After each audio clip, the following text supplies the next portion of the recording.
तर अण्णांच्या ज्या आंदोलनाचा तुम्ही विचार केला 2011 ते 14च्या काळामधलं इंडिया अगेन्स्ट करप्शनचं त्यांचं आंदोलन, ते काँग्रेसला फेकून देण्याचं राजकारण होतं आणि म्हणून अण्णांना कोणीतरी वापरलं का, तर निश्चितपणाने वापरलं. मोदींनी ईडी पासून सगळ्या यंत्रणांचा गैरवापर केला आपल्या विरोधकांच्या विरुद्ध. याबद्दल एकही शब्द अण्णा जर बोलले नसतील तर काहीतरी प्रॉब्लेम आहे. म्हणजे तेव्हा तरी ते खोटारडे होते किंवा नंतर तरी ते खोटारडे झालेले. अण्णा हजारे हे चुकीच्या पद्धतीनं चळवळींचं राष्ट्रीय पातळीवर होणारं रूप आहे. तर आपण काळजी अशी घेतली पाहिजे की दुसरा अण्णा हजारे आपल्यामधून निर्माण होता कामा नये. आता जे राजकारण चालू आहे, आता हे जरांगेंचं जे आहे ना, म्हणजे हे फक्त आरक्षणाचा प्रश्न नाहीये. आरक्षण हे त्या रोगाचं लक्षण आहे. मूळ जो रोग आहे तो मराठ्यांना त्यांची सामाजिक, राजकीय, आर्थिक, सांस्कृतिक ताकद मराठवाड्यातनं घटते आहे हे जाणवल्यामुळे ते अंतरवाली सराटीतनं आंदोलन त्यांचं उभं राहिलं. आणि सुरुवातीला लोक नेहमीप्रमाणे आपल्याकडे म्हणतात तसं त्याच्यामागे शरद पवार आहे असं लोक म्हणले. नंतरच्या टप्प्याला मात्र लोकांच्या असं लक्षात आलं की ते फडणवीसांच्या विरोधात बोलतात पण शिंदेच्या विरोधात बोलतच नाही. सगळ्या पक्षांचे जाहीरनामे तुम्ही पाहिलेत तर कोणालाही त्या महाराष्ट्र धर्माचं काही पडलेलं नाही. त्यामुळे महाराष्ट्र धर्ममुक्त अशा प्रकारची निवडणूक आपण लढतोय असं मला वाटतं.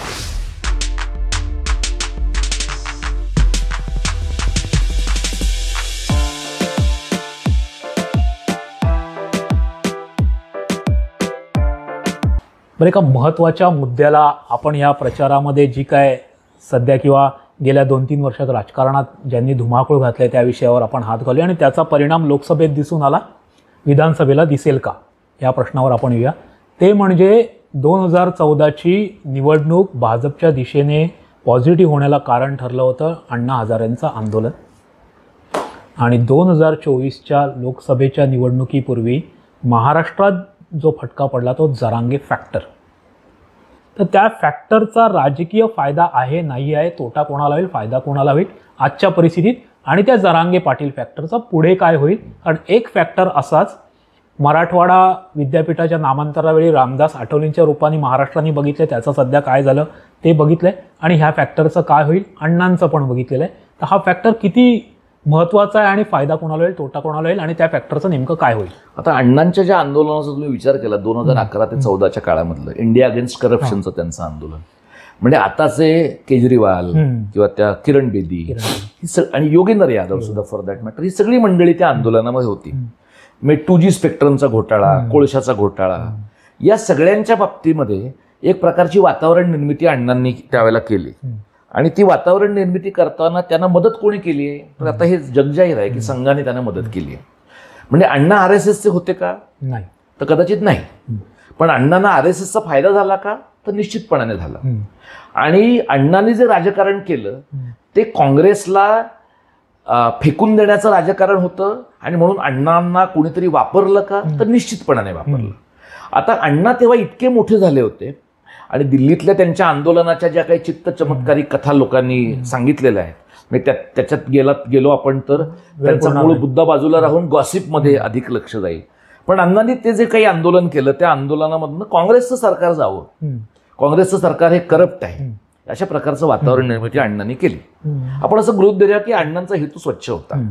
जर अण्णांचा हेतू स्वच्छ असेल आणि गेल्या 10 वर्षात अण्णा काही तब्येतीनं अगदीच बाद झाले तसं नाही, धडधाकट आहे, असं असेल तर निवडणूक रोख्यांमधल्या घोटाळ्यांबद्दल अण्णांचं काय म्हणणं आहे, सेंट्रल विस्ताच्या प्रकरणाबद्दल अण्णांचं काय म्हणणं आहे, PM केअर फंडातल्या पैशाबद्दल अण्णांचं काय म्हणणं आहे, न्यायव्यवस्थेसारख्या यंत्रणा ताब्यात घेऊन निवृत्त झाल्यावर न्यायाधीशांना राज्यपाल करण्याबद्दल अण्णांचं काय म्हणणं आहे. आणि हे सगळं चालू असताना ज्या गोष्टींच्या बद्दल अण्णांना एवढी नैतिकतेची चाड होती असं ते सतत म्हणत राहिले, याच्याबद्दल त्यांनी पुन्हा आंदोलन करायचं असं नाही. एक वाक्य त्यांनी गेल्या 10 वर्षात मोदींबद्दल, शहांबद्दल, फडणवीसांच्या बद्दल का बोललेलं असू नये. म्हणजे अण्णांचं जे आंदोलन आहे ते आता अण्णांचे जे सगळे चेले चपाटे आहेत महाराष्ट्रातले, त्यातल्या बऱ्याच जणांना असं वाटतं की नाही अण्णांचं तेव्हा बरोबरच होतं. तुम्ही अण्णांचं बरं होतं का वाईट होतं हे तुम्ही पोकळीत नाही, निर्वात पोकळीत नाही त्याचा विचार करू शकत. आणि त्या काळातलं काँग्रेस सरकार भ्रष्ट असेल तर ते भ्रष्ट सरकार घालवून समजा भाजपचं चांगलं सरकार आणण्यामध्ये अण्णांनी भूमिका बजावली, काही हरकत नाही. पण मग त्यानंतरच्या काळामध्ये ज्या भ्रष्टाचाराच्या आरोपाखाली काँग्रेस तुम्ही नको म्हणत होता त्या भ्रष्टाचारातल्या अनेक गोष्टींच्या बाबतीमध्ये भ्रष्टाचार हा सिम्बॉलिक होता, नोशनल होता. अशा प्रकारचे जर खुलासे झाले असतील तर त्याच्याबद्दल अण्णांनी काही 4 वाक्य बोलायची की नाही? बोलायला पाहिजे. आणि अण्णांच्या हाताखालच्या चेल्यांनी राजकारण केलं केजरीवालनं. म्हणजे केजरीवाल हा मला असं वाटतं की न होऊ शकलेले मोदी आहेत. म्हणजे खूप लोकांचं हे बऱ्याच आपल्याकडच्या टोपी घालणाऱ्या सगळ्या भ्रष्टाचार निर्मूलनवाल्या लोकांना केजरीवाल फार ग्रेट वाटतात. संधी न मिळालेले मोदी आहेत ते, असं माझं त्यांच्याबद्दलचं मत आहे. किरण बेदी काय आहेत मला तुम्ही सांगा, काय पद्धतीने पॉंडिचेरीचं राज्यपालपद त्यांनी भोगलेलं आहे, अनुभवलेलं आहे. याचा अर्थ असा की अण्णांच्याकडनं निर्माण झालेली जी काही राजकीय साखळी होती त्या सगळ्यांमधनं काँग्रेस संपवावी, काँग्रेसचं सरकार घालवावं हा त्यांचा हेतू सफल झाला. पण चांगलं राजकारण निर्माण व्हावं, स्वच्छ राजकारण निर्माण व्हावं ही जी टिपिकल सोबो कल्पना त्यांच्या मनामध्ये होती त्या कल्पनेचं काय झालं नंतर? तर काही झालं नाही. आणि जर मोदींच्या आपण असं धरूया की मोदींना 5 वर्ष त्यांनी संशयाचा फायदा दिला, पण 19 ते 24 या 5 वर्षांमध्ये तरी अण्णांनी मोदींना काही म्हटलंय का? मोदींनी अगदी ह्याच्यामध्ये निवडणूक आयोगातला माणूस नेमण्याच्या यंत्रणेमध्ये बदल घडवून आणले. मोदींनी ईडी पासून सगळ्या यंत्रणांचा गैरवापर केला आपल्या विरोधकांच्या विरुद्ध. याबद्दल एकही शब्द अण्णा जर बोलले नसतील तर काहीतरी प्रॉब्लेम आहे. म्हणजे तेव्हा तरी ते खोटारडे होते किंवा नंतर तरी ते खोटारडे झालेले आहेत.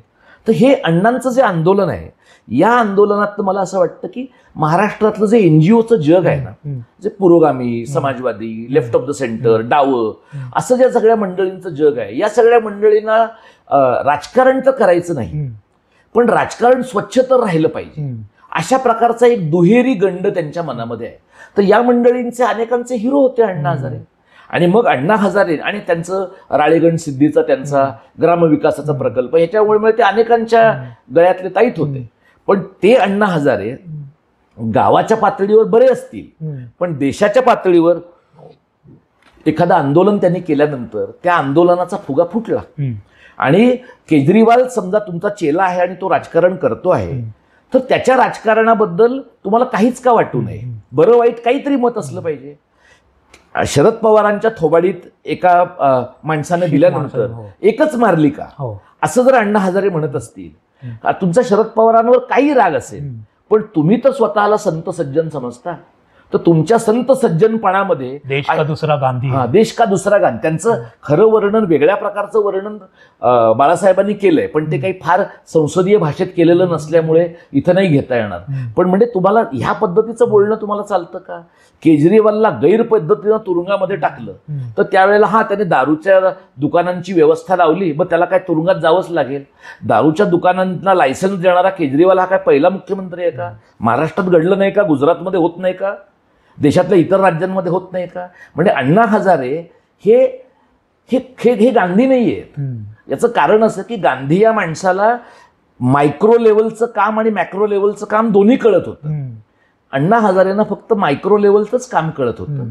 सोशल मीडियाच्या उठावामुळे आणि त्या काळातल्या भारतातल्या लोकांना भ्रष्टाचार विरोधी करण्याची काहीतरी एक उबळ आल्याच्या काळामध्ये ते योग्य ठिकाणी अण्णा हजारे जाऊन टपकले आणि त्याच्यामुळे ते 1-2 वर्ष अण्णा हजारेंचं राजकारण, त्यांचं जे काही चळवळ कारण होतं ते चाललं. आणि त्याच्यामुळे तुम्हाला असं दिसतं की अण्णा हजारे नामशेष झालेले आहे. त्यामुळे आता गेली 5-7 वर्ष तर अण्णा हजारे हे फक्त मीम्सचा विषय आहे की हे कधी उठणार आहे, त्यांना काही प्रश्न पडणार आहेत की नाही. पण मला असं वाटतं की अण्णा हजारेंवर आपण यापेक्षा जास्त शक्ती यासाठी खर्च करू नये. याचं कारण अण्णा हजारे हे चुकीच्या पद्धतीनं चळवळींचं राष्ट्रीय पातळीवर होणारं रूप आहे, हे महाराष्ट्रानेच देशाला दाखवून दिलं.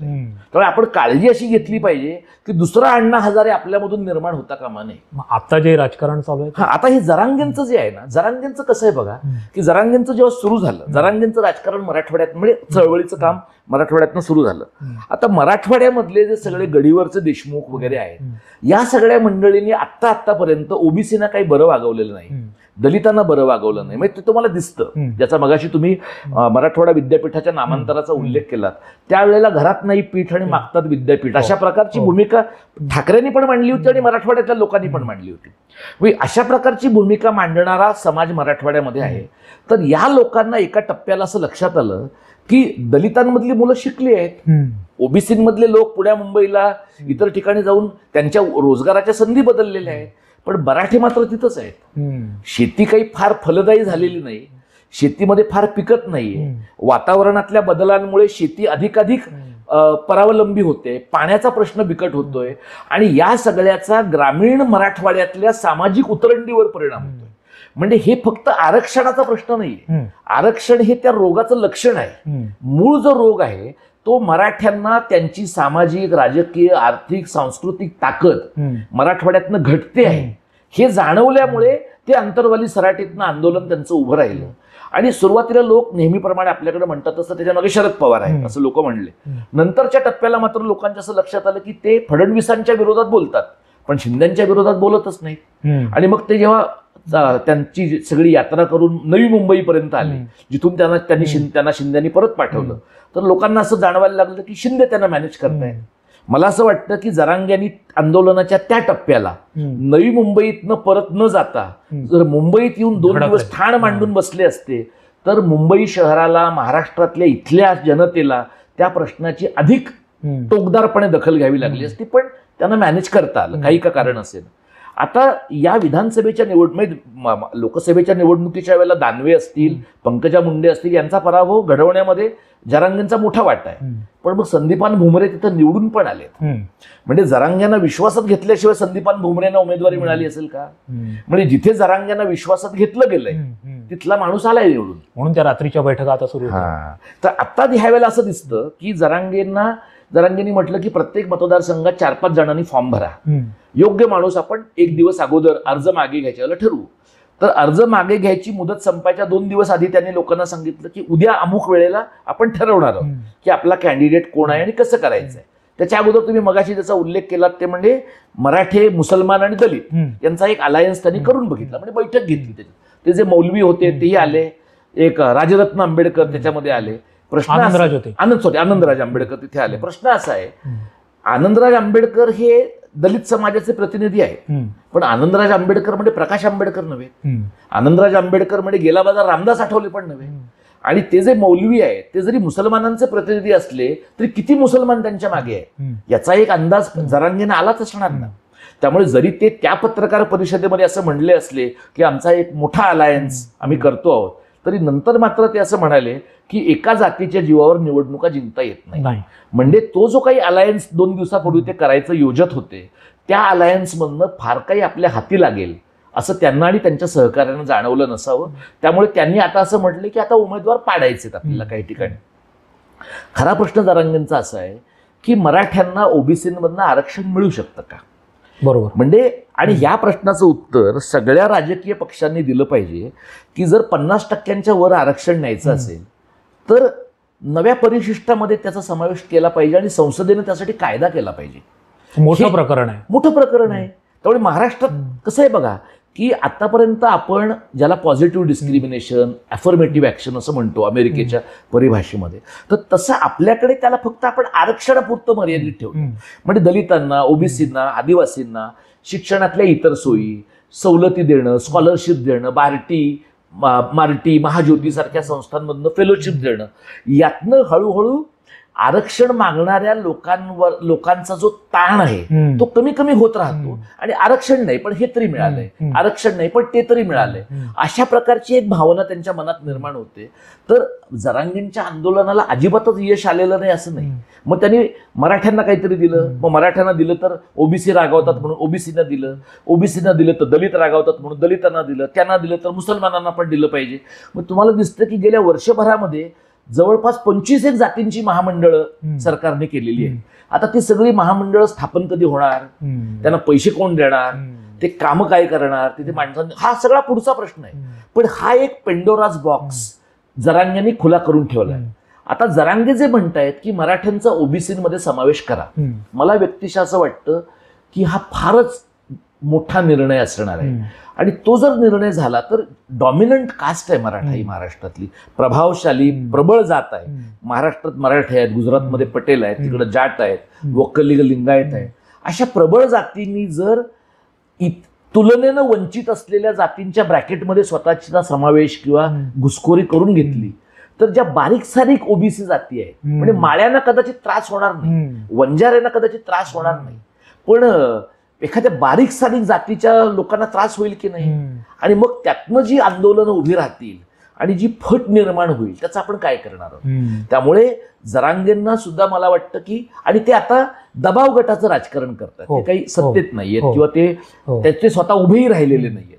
त्यामुळे त्यांना पुढे मागे पक्ष काढायचा असेल की नाही, किंवा आता ते बराच काळ संभाजी छत्रपतींशी पण बोलत राहिले. संभाजी छत्रपतींनी पण त्यांच्याशी चर्चा केली शासनाच्या वतीनं, स्वतंत्रपणाने त्यांनी एकत्र येण्याचा कदाचित प्रयत्न केला असेल, पण ते वर्कआउट झालेलं नसेल. प्रश्न असा आहे की जरांगेंच्या सोबत जे लोक दबाव गट म्हणून काम करतात त्यांना जर जरांगेंनी असं म्हटलं की अमुक मतदारसंघात यांना मतदान करा, तमुक मतदारसंघात त्यांना मतदान करा, तर ते लोक एक गठ्ठा स्वरूपामध्ये जरांगेंचं ऐकतील का? जर ऐकलं समजा असं आपण धरू, आणि ते आपल्याला निवडणुकीच्या निकालानंतर कळेल, तर जरांगेंची पाडण्या निवडून आणण्याची क्षमता काही प्रमाणात शाबूत आहे असं म्हणता येईल. आणि जर पाडण्या निवडून आणण्याची क्षमता काही प्रमाणात शाबूत असेल, तर ज्यांचं कोणाचं नवं सरकार येईल त्यांना जरांगेंच्या अजेंड्याकडे जास्त सिरियसली पाहावं लागेल. पण जर लोकांना असं जाणवलं किंवा जरांगेंनी अपील तर केलं पण लोकांनी नाही ऐकलं, तिथे मवियाचा जिंकला किंवा महायुतीचा जिंकला किंवा आणखी कोणाचा जिंकला, जे काही असेल, तर लोकांना जर लक्षात आलं की यांचं आवाहन पातळ होत आहे, यांचं आवाहन भुसभुशीत होतं आणि लोक यांना दाद देत नाहीये, असा जर प्रश्न निर्माण झाला तर मग काही टप्प्यांनी जरांगेंचं आंदोलन हळूहळू विरत जाईल. आता त्यांनी गेल्या वर्षभरात मला वाटतं 5-7 वेळा उपोषण केली. यातनं जो काही शारीरिक होणारा त्रास आहे तो एक वेगळा भाग आहे, त्या व्याधी आहेत, आणि पुन्हा आंतरवाली सराटी हे त्यांचा बेस झालाय, त्यांचं केंद्र तयार झालेलं आहे. पण पश्चिम महाराष्ट्रातलं मराठा आणि ओबीसीचं समीकरण वेगळं आहे, कोकणातलं वेगळं आहे, विदर्भातलं वेगळं आहे. म्हणजे ज्या ठिकाणी मराठ्यांनी स्वतःला कुणबी म्हणवून घेतलंय अगोदरच, त्यांचे प्रश्न मार्गी लागले. जिथे म्हणजे अजितदादांनी खूप मागे असं म्हटलं होतं त्यांच्या एका भाषणात की लग्न करताना तुम्ही मराठा आहात आणि नोकऱ्या मागताना तुम्ही कुणबी आहात, असं कसं चालेल? तर हे आहे, म्हणजे तुम्हाला जेव्हा आरक्षण हवंय तेव्हा आपण कुणबी आहोत असा आग्रह धरत असाल, पण लग्नाच्या वेळेला मात्र 96 कुळी मराठी आहेत असं म्हणत असाल, तर समाजामध्ये ह्या प्रकारचं दुभंगले पण आहे. म्हणजे मराठ्यांची किंबहुना प्रबळ जात म्हणून मराठा कुणबी जात समुदायाची अडचण मला अशी दिसते की या राज्याच्या राजकारणावर आपलं नियंत्रण तर होतं दीर्घकाळ, पण त्याचा जेवढा फायदा आपल्याला मिळायला पाहिजे होता किंवा मिळेल असं आपल्याला वाटलं होतं तेवढं आपण काढून घेऊ शकलो नाही आहोत. आणि तुलनेमध्ये ओबीसीना मिळतंय, दलितांना मिळतंय, आणि मग त्या सगळ्याचं एक सरसकटीकरण केलेलं उत्तर काय की हे आरक्षणामुळे आहे. आपण लक्षात घेतलं पाहिजे की आरक्षण हा रामबाण उपाय नव्हे, आणि एका टप्प्यानंतर नोकऱ्याच उपलब्ध नसतील, तर सरकारच्या नसतील, निमसरकारी नसतील, तर तुम्ही आरक्षणाचा कोटा म्हणून काय करणार? तर याचं उत्तर मला वाटतं जरांगेंना तर त्यांच्या समर्थकांना द्यावं लागेल, पण इतरही राजकीय लोकांना द्यावं लागेल असं वाटतं. मला वाटतं खूप प्रश्न प्रलंबित आहेत. आता जवळपास भारत देशाला स्वतंत्र होऊन 80 वर्ष पूर्ण होतील या 1-2 वर्षामध्ये, पण मूलभूत प्रश्न तसेच आहेत. निवडणुका राजकीय पक्ष, माझा पक्ष राजकीय आहे आणि मी सत्तेत बसलो पाहिजे या अँगलने लढत आहेत. त्याच्यासाठी ये ना प्रकारेनं ते प्रचार करतात, काम करतात, फोडा तोडा सगळं करतात, साम दाम दंडभेद वापरतात. आता फक्त सत्ता नाही तर वैयक्तिक स्वार्थ पण त्यातून खूप मोठ्या प्रमाणात दिसून येतो की मुख्यमंत्री मी बनलो पाहिजे किंवा मुख्यमंत्री कोण. आज जरी 3-3 पक्षांचे अलायन्स असले तरी त्यातून मुख्यमंत्री मी होईन का? म्हणजे ज्यांची आमदार बनून याची कपॅसिटी नाही त्यालाही पत्रकार प्रश्न विचारतात, मुख्यमंत्री बनणार का? तो हो म्हणतो आणि त्याचं राजकारण होतं, मग त्याला प्लस मायनस रिॲक्शन येतात आणि मग त्याची इमेज व्हॅल्यू त्यावरून ठरते, असंही बराच काळ पाहिलेलं आहे. आणि मूलभूत प्रश्न तसेच आहेत, त्याच्याविषयी बोलणं. मी मूलभूत प्रश्न अशासाठी म्हणतोय, अलीकडेपर्यंत पण ग्रामीण भागात फिरताना अमुक गावात जायला रस्ताच नाही, चादरीतून प्रेग्नंट बाईला आणलं जातं, कॉटला बांधून आणलं जातं, तिथे ॲम्ब्युलन्सच जात नाही, तिथे आरोग्य सेवा केंद्र आहेत, डॉक्टरच नाही. अलीकडे मी 1-2 वर्षापूर्वी वाचलं अमुक एका गावात पहिल्यांदा लाईट आली आहे, असंही होतं. तर हे आपण काय प्रगत आहोत का? नक्की राजकारण प्रगत आहे का? आपण प्रगल्भ झालो आहोत का? किंवा समाजकारण म्हणून राजकारणाकडे पाहिलं जात आहे का? किंवा आता त्याचा दर्जा खालावलेला आहे हे सत्य आहे आणि चिखल झाला आहे राजकारणाचं हे सत्य आहे. पण हे असे प्रश्न येतच राहणार. तर तुम्ही ह्या गोष्टींकडे राजकारण्यांनी लक्ष वेधावं म्हणून वचननाम्यामध्ये काही त्यांची धोरणं आहेत का? तर ती काय केलं पाहिजे? आणि अशा लोकांनी आपल्या आमदारांना प्रश्न विचारावेत, कारण त्या प्रत्येक भागाचा आमदार आहे, त्या प्रत्येक भागाचा खासदार आहे, हे लोक करतात काय?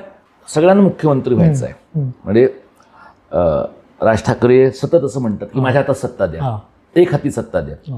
म्हणजे थोडंफार राजकारण महाराष्ट्राचं कळणाऱ्याला कोणालाही लक्षात येईल की इथून पुढे किमान पुढची 10 वर्ष कुठल्याही एका पक्षाला सत्ता मिळणं अशक्य आहे. त्यामुळे म्हणजे मला वाटतं 90 पासून काय ते झालेलं कुठल्याही एका पक्षाला नाही. आता तर अधिकच अशक्य आता चिखल आहे. आता तुम्ही हे पाहिलं तुम्ही तर दादांना मध्यंतरी त्यांच्या पाडव्याच्या दिवशी कोणीतरी भेट दिलं, त्याच्यामध्ये मुख्यमंत्री असं लिहिलेलं एक नेमप्लेट. तर त्याच्यामध्ये दादांनी त्या मुख्यमंत्री शब्दाच्या वरती हात ठेवला, म्हणजे लोकांना कळू नये म्हणून. पण बाकीच्या लोकांनी जे काही केलं ते लोकांना कळावं म्हणून केलं.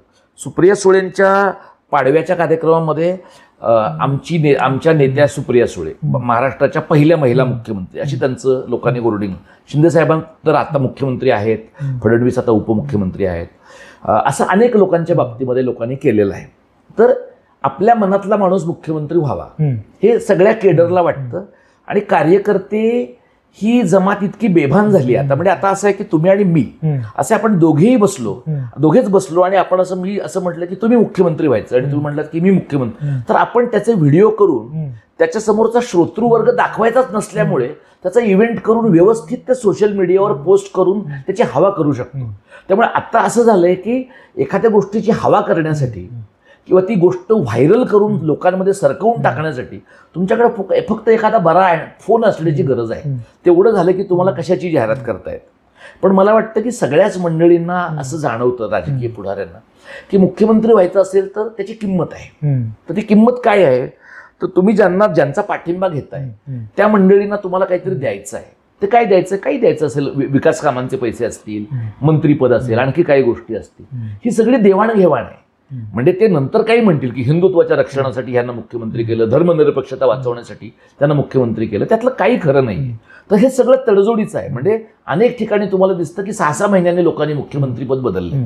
महाराष्ट्रामध्ये जर फ्रॅक्चर्ड मॅन्डेट या नंतरच्या काळामध्ये आलं, आपल्याकडे असंच होईल की. म्हणजे आता हे जे सरकार आता पडलं किंवा निर्माण झालं नाही 19 सालचं, त्या सरकार ते न निर्माण होण्याचं कारण उद्धव ठाकरे आणि फडणवीसांचं सरकार 2.5 वर्ष मुख्यमंत्रीपद वाटून घ्यायचं आहे. तर कोणी पहिलं घ्यायचं ह्याच्यावरचा वाद आहे. कारण दुसरं जो कोणी मुख्यमंत्रीपद घेणार आहे ना, तेवढा काळ पहिला माणूस गप्प राहील का ह्याच्याबद्दल लोकांना क्लॅरिटी नाही. तुम्ही जर मागे थोडं आठवून पाहिलं तर मायावती आणि कल्याण सिंग यांचं जेव्हा संयुक्त सरकार स्थापन झालं, भाजप आणि मायावतींचं, तेव्हा सुद्धा मायावतींना मुख्यमंत्रीपद मिळण्याच्या टप्प्याला भाजपने पाठिंबा काढून घेतलेला आहे. त्यामुळे आता असं आहे की मी मुख्यमंत्री होईल, माझा पक्ष सत्तेमध्ये असेल किंवा सरकारच नसेल, अशा प्रकारची झिरो सम गेमची परिस्थिती आपल्याकडे आहे. आजच्या आपल्या चर्चेचा मूळ विषय होता तो या निवडणुकीच्या माध्यमातून जे बदललेलं राजकारण आहे, राजकीय परिस्थिती आहे, महाराष्ट्राची जी स्थिती आहे, त्या अनुषंगाने ही निवडणूक महाराष्ट्राच्या भविष्यात खूप मोठं एक टर्निंग पॉईंट ठरणार आहे आणि खूप महत्त्वाची निवडणूक आहे असं मला वाटतंय. तर त्या अनुषंगाने मतदारांनी नेमका काय विचार करावा, कसं मतदान करावं किंवा काय विचार करावा मतदान करताना, ह्यासाठी आजचा आपला विमर्शाच्या पॉडकास्टचा विषय होता. तर तुम्ही अतिशय चांगला अभ्यास करून आज तुम्ही एका पातळीवर आहात, तुम्ही अनेक राजकीय पक्षांच्या कार्यकर्त्यांना समुपदेशन केलेलं आहे. तर तुम्ही आज मतदारांना या विमर्शाच्या माध्यमातून काय सांगाल? मी मतदारांना म्हणजे तुझ्या माझ्यासारख्याच माणसांना मी असं सांगेन की तुम्ही जेव्हा मतदान करणार आहात तेव्हा तुम्ही असा विचार केला पाहिजे की तुमचा उमेदवार, तुमची युती आघाडी किंवा तुमचा ज्या काही पक्षाच्या माणसाला तुम्ही मतदान करणार आहात त्याचं वैयक्तिक पातळीवरचं त्याचं जे काही काम आहे ते काम आणि त्याच्याबद्दल बोलल्या जाणाऱ्या गोष्टी, त्याच्याबद्दलचे आक्षेप यांची काही एक बॅलन्स शीट तुम्हाला मांडता येणं शक्य आहे का? म्हणजे मतदान म्हणून नुसतंच गेलो 5 मिनिटात बोटाला शाई लावून परत आलो, इतका चटपटीत करण्याचा हा व्यवहार नव्हे. दुसरा जो एक विचार केला पाहिजे तो म्हणजे हे महाराष्ट्र राज्य आहे, मराठी भाषकांचं राज्य आहे, मराठी माणसांचं राज्य आहे. त्यामुळे तुमचा पक्ष कोणताही असेल त्या पक्षाच्या अजेंड्यावर, त्या पक्षाच्या कार्यक्रम पत्रिकेवर मराठी माणसांचं भलं होणं हा भाग आहे की नाही? आणि हे मी यासाठी सांगतोय की जे स्वतःला मराठीवादी म्हणवतात त्यांच्याही अजेंड्यावर काही वेळेला मराठी माणसांचं भलं हा विषय असतोच असं नाही, आत्ताही नाही. त्यामुळे तुम्ही ते तपासून घेतलं पाहिजे उमेदवारांकडनं की हे मराठी माणसांच्या आणि महाराष्ट्राच्या दीर्घकालीन हिताचा विचार करणारे लोक आहेत की नाही. आणि सगळ्यात महत्त्वाची गोष्ट म्हणजे कुठल्या तरी एका टप्प्याला हे राज्य, ही भाषा, यातनं विकसित होणारं मराठीकरण, या सगळ्यातनं हे जी काही पूर्वपुण्य या राज्याची आहे, चक्रधरांची असेल, ज्ञानेश्वर तुकारामांची असेल, शिवाजी महाराजांची असेल, महाराष्ट्र धर्माचा आणि मराठी कारणाचा एकत्रित महाराष्ट्र धर्म म्हणजे काय? हा जो महाराष्ट्र काय आहे माहितीये का, हा जो महाराष्ट्र धर्म, कारण ती टर्मिनॉलॉजी काही राजकीय पक्ष वापरतात म्हणून मी तुम्हाला सांगतो की महाराष्ट्र धर्म म्हणजे इथली मराठी भाषा, मराठी माणूस, मराठी संस्कृती, या सगळ्यांची एक ओळख शिवाजी महाराजांच्या काळापासून, चक्रधरांच्या काळापासून. म्हणजे चक्रधरांनी महाराष्ट्री वसावे असं महानुभावपंथीयांच्या मंडळींनी सगळं म्हटलेलं आहे. शिवाजी महाराजांच्या बद्दल येसुबाईंनी मराठियांचे गोमटे करावे हा त्यांच्या जगण्याचा उद्देश होता असं म्हटलेलं आहे. पेशवाईच्या कालखंडामध्ये महाजी शिंद्यांच्या पर्यंत दिल्लीचं तख्त आपल्या माणसांनी सांभाळलेलं आहे. पण मला असं वाटतं की दिल्लीचं तख्त आपण सांभाळलं, आपणच का दिल्लीचं तख्त सांभाळायचं? दिल्लीचं तख्त आपल्या ताब्यात का असू नये? म्हणजे दिल्लीचं तख्त सांभाळणार कधीतरी मोगल, सांभाळणार कोणीतरी युपी बिहारचे लोक, किंवा आता सांभाळतील गुजरातचे लोक, आणि आपण त्यांच्या पालख्या का व्हायच्या? तर दिल्लीचं जे तख्त आहे त्या तख्तावर इतक्या दीर्घ इतिहासानंतर आणि योग्य कामगिरी केली तर मराठी माणसांचा काय हक्क असू नये? बरोबर. तर हा महाराष्ट्र धर्माचा एक भाग आहे. आणि दुसरं महत्वाचं म्हणजे हा देश प्रचंड मोठा आहे. म्हणजे महाराष्ट्र हेच जवळपास एखाद्या युरोपातल्या राष्ट्रापेक्षा मोठा असलेला भौगोलिक प्रदेश आहे. 12-14 कोटी लोकांचा प्रदेश आहे. तर आता जेव्हा या देशामध्ये मतदारसंघांची संख्या बदलेल परिसीमनानंतर, डिलिमिटेशन नंतर, या देशामधलं जे फेडरल फिस्कल पॉलिटिक्स आहे ते सगळं बदलत आहे. GST आल्यानंतर या सगळ्यामध्ये राज्य म्हणून, प्रांत म्हणून या राज्याची आर्थिक ताकद कशात आहे, या राज्याचं आर्थिक हित कशात आहे, या राज्याचं आर्थिक यश कशात असणार आहे, या सगळ्याचा विचार करणं. आणि महाराष्ट्राची, म्हणजे आपलं नाव महाराष्ट्र आहे ना, म्हणजे हे महान राष्ट्र आहे, पण ते महान राष्ट्र आहे असं पुन्हा पुन्हा घासून गुळगुळीत केलेल्या शब्दांमध्ये म्हणल्यामुळे आता त्यातल्या महालाही अर्थ राहिला नाही, राष्ट्रालाही अर्थ राहिला नाही. हा घासून गुळगुळीतपणा जो आलेला आहे तो घालवून त्या प्रकारची ओळख जी स्मरणरंजनातली नाही, जी गतगौरवातली नाही, जी गतकातरतेतली नाही, तर पुढचं बघणारी आहे. 50 वर्षात, 100 वर्षात मराठी भाषेत काय निर्माण व्हायला पाहिजे, मराठी माणसाला रोजगाराच्या नव्या संधी काय असले पाहिजे, मराठी माणसाचं भांडवल काय स्वरूपाचं असेल, मराठी भाषेतनं भांडवल उभं राहू शकतं का, आणि या प्रकारचा जगाशी जोडला गेलेला अशा प्रकारचा महाराष्ट्र. म्हणजे राज ठाकरे त्याला काही वेळेला जगाला हेवा वाटणारा महाराष्ट्र असं म्हणतात, किंवा अंतुल्यांच्या काळामध्ये त्याला कोकणचा कॅलिफोर्निया, नंतर काही वेळा त्याला मुंबईचं शांघाय अशा पद्धतीनं म्हटलं गेलेलं आहे. तर कोकणचा कॅलिफोर्निया करायचा की नाही, मुंबईचं शांघाय करायचं की नाही, हा दुय्यम भाग आहे. पण महत्वाचं म्हणजे कोकण त्याच्या सगळ्या गोडव्यासहित आणि उपजीविकेच्या साधनांची समृद्धता वाढवून अधिक सक्षम करता येणं शक्य आहे का? मुंबई जे मराठी माणसांचं शहर आहे, त्या शहराची मराठी माणसांचं शहर असलेली ओळख पुसून गेलेली असताना या शहराला पुन्हा तो चेहरा देण्यासाठी काही करता येणं शक्य आहे का? आणि हे आज मुंबईत घडतंय, पुण्यात घडतंय, नाशकात घडतंय, रायगड जिल्ह्यात घडतंय, पालघरमध्ये घडतंय. म्हणजे मोठा धोका असा आहे की MMR प्रांतासारखा जो प्रांत आहे तो इथल्या सोबो आणि मेणबत्तीवाल्या मंडळींना आज ना उद्या महाराष्ट्रातनं वेगळा करावा असं वाटण्याची शक्यता आहे. तर हे तोडून काढणं, हे मोडून काढणं हा महाराष्ट्र धर्म आहे. म्हणजे महाराष्ट्राची एकसंधता टिकवणं, महाराष्ट्रातल्या प्रादेशिक असमतोलाच्या, शेतीतल्या वंचिततेच्या प्रश्नांवर उत्तरं शोधणं, आणि एक आनंदी आणि अभिजात ताकदीचं, भाषिक क्षमतेचं राज्य उभं करणं, ह्या अनेक पातळ्यांवर होणाऱ्या लढ्यांमधनं महाराष्ट्र धर्म विकसित होणार आहे. ते आपल्याला करायचं आहे का? आता तर मला असं दिसतं सगळ्या पक्षांचे जाहीरनामे तुम्ही पाहिलेत तर कोणालाही त्या महाराष्ट्र धर्माचं काही पडलेलं नाही. त्यामुळे महाराष्ट्र धर्ममुक्त अशा प्रकारची निवडणूक आपण लढतोय असं मला वाटतं. तर या महाराष्ट्र धर्मासाठी काही करायचं असेल तर जे लढतायत त्यांना लढू द्यावं. आपण त्यांचे मतदार आहोत, आपण त्यांना मतदान करावं, पण कायम आपण मतदानच करावं का? कदाचित आपणही त्या मैदानात उतरावं, आपणही त्या सगळ्या प्रक्रियेत सहभागी व्हावं, आपणही राजकीय चिंतन करावं, राजकीय कृती करावी, सांस्कृतिक कृती करावी, आणि त्यातनं कदाचित पुढच्या 25 वर्षामध्ये नव्या स्वरूपाचा महाराष्ट्र उभं राहण्याची शक्यता दिसते. खूप छान गप्पा झालेल्या आहेत आपल्या, आणि मला वाटतं विमर्शाच्या प्रेक्षकांना यातून चांगला बोधही झालेला असेल. दीपक सर, तुम्ही फार छान बोलता हे मला चांगलं माहिती आहे, पण तुम्ही आज मतदारांना काहीतरी तुमच्या ज्ञानातलं दिलं याचा मला जास्त विमर्शाचा संचालक म्हणून आनंद आहे. तर तुम्ही 2 भागात आपली ही मुलाखत येस. प्रदर्शित होते, लोक पाहतायत. तर मला असं वाटतं की यापेक्षा जास्त एक नागरिक म्हणून मी काय करू शकतो, तर ते जे मला करता आलं ते मी या माध्यमातून केलेलं आहे. तुमचा त्याला प्रतिसाद लाभला त्याबद्दल विमर्श वाहिनी धन्यवाद. आणि आमची संपूर्ण टीम तुमचे आभारी आहे. धन्यवाद. धन्यवाद.